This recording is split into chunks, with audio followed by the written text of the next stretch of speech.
శ్రీ గురుభ్యో నమః. శ్రీ మహాగణాధిపతే నమః. శ్రీమాత్రే నమః. భగవద్భక్తులకి నమస్కారం. వాగ్దేవి సరస్వతి ఛానల్ కి సుస్వాగతం. నేను సూర్యకుమారి కందాళ. ఇవాళ మనం లతీఫ్ సాహెబ్ అనే ఒక భక్తుడి చరిత్ర తెలుసుకుందామండి. పూర్వం లతీఫ్ సాహెబ్ అనే ఒక విష్ణు భక్తుడు పరమ భాగవతోత్తముడై వైరాగ్యవంతుడై శమధమాదులు పాటిస్తూ నిరంతరం హరినామ సంకీర్తన చేస్తూ ఉండేవాడు.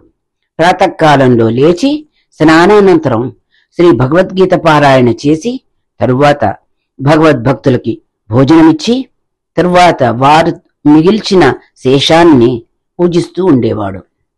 అతనికి వద్ద వచ్చి అతనిచ్చిన ఆహారం స్వీకరించిన వారు చాలా మంది విష్ణు భక్తులయ్యారు.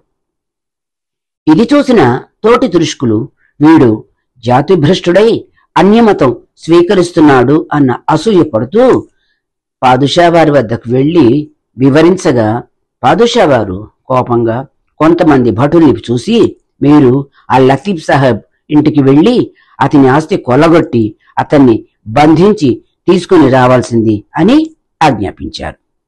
సరే అని భటులు లతీఫ్ సాహెబు ఇంటికి వెళ్లారు. అప్పుడు అక్కడ రామభజన జరుగుతోంది.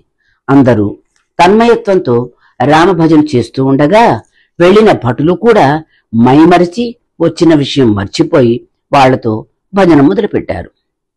ఎంతసేపైనా భటులు రాకపోవడం వల్ల తిరిగి ఇంకొందరిని పంపించారు పాదుషా వారు. వారు కూడా రాలేదు. ఇలా ఎంతమందిని పంపించినా రాకపోవడం చూసిన పాదుషా వారి కోపం తారస్థాయికి చేరుకుంది. అప్పుడు రాజుగారు, ఇదేదో నేనే వెళ్లి తేల్చుకుంటాను అని తలిచి స్వయంగా బయలుదేరి లతీఫ్ సాహెబ్ ఇంటికి వెళ్ళాడు. అప్పుడు అతను బృందావన సమీపంలో కూర్చుని భాగవతం పారాయణం చేస్తూ ఉన్నారు. అతను చుట్టూ చేరినటువంటి భక్తులు మైమరచి భాగవతం వింటున్నారు. అతని ఇల్లంతా గోమయంతో అలకబడి ఉంది. గోడలపై శ్రీకృష్ణ లీలలు మనోహరంగా చిత్రీకరింపబడి వ్రాయబడి ఉన్నాయి.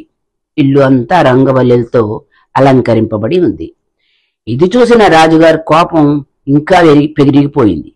ఈ దుష్టుడు మహమ్మదీ మతంలో చెడబుట్టాడు.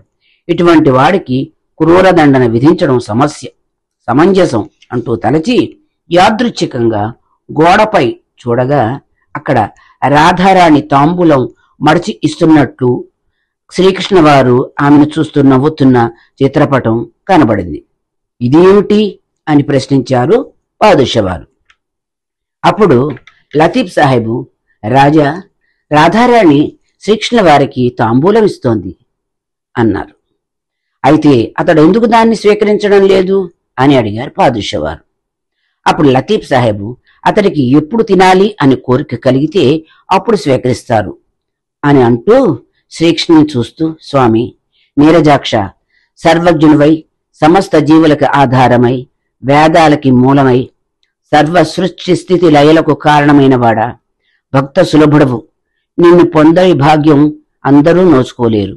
నీ మహిమ తెలిపి నీ ఉనికి నమ్మని వాళ్ల కోసం గజేంద్రుణ్ణి, ప్రహ్లాదుణ్ణి మొదలైన భక్తుల్ని ఉద్ధరించినట్టు దయతో నాతో కరుణతో నిన్ను పరిహసిస్తున్న ఈ పాదుషాకి నీ మహిమ చూపి నన్ను కరుణించు అని ప్రార్థించగా భక్తవత్సలుడైన శ్రీహరి పాదుషా వంటి వారి నాస్తికత్వం రూపుమాపడానికై రాధాదేవి మడిచి ఇచ్చిన తాంబూలాన్ని స్వీకరించారు.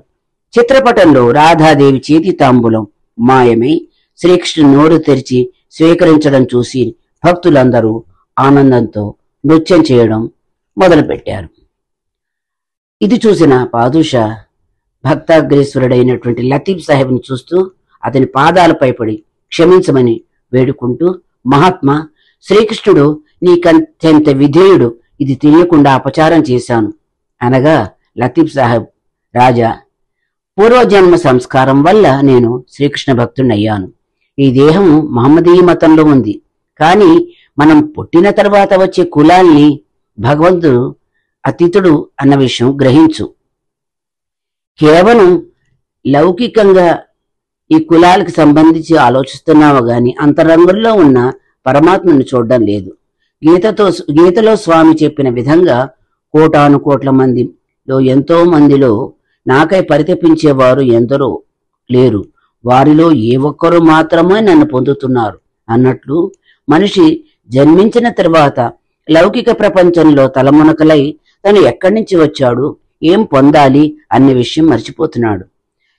నేను ఇవాళ రేపు నీవు అతన్నే కదా చేరవలసింది అనగా పాదుషవారు తిరిగి అతని పాదాలపై నమస్కరించి వెళ్ళిపోయాడు. అంతటితో లతీఫ్ సాహెబ్ చరిత్ర సంపూర్ణం. వేరొక భక్తుడి కథతో తిరిగి మిమ్మల్ని కలుస్తానండి. ఉంటానండి. నమస్కారం. సూర్యకుమారి, కందాళ.